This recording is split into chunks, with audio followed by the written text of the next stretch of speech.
Les familles ont dû rester plusieurs heures dans l'avion dans des conditions étouffantes selon les témoins. Une attente vivement décriée. Selon les autorités, personne n'avait été averti de l'arrivée de ce vol affrété et l'admission des passagers a été compliquée, notamment car Israël n'a pas appliqué de tampons de sortie du territoire sur les passeports, plaçant les voyageurs en situation irrégulière.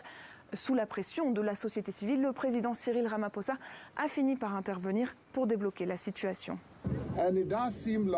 Il semble bien qu'ils aient été poussés dehors. Nous en saurons plus ultérieurement.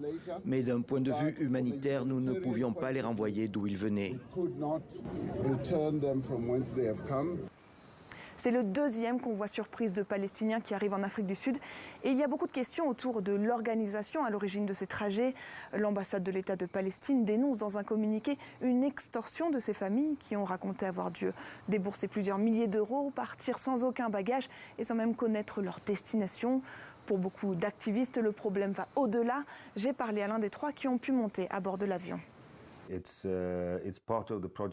Cela fait partie du projet de nettoyage ethnique d'Israël. Cette organisation, Al-Smad, qui a donc organisé cela et que ces gens ont payé, travaille clairement avec les Israéliens, vu la façon dont ce transport s'est déroulé. Et il y a des rumeurs selon lesquelles il s'agirait d'une branche de Shabak, l'agence de sécurité israélienne.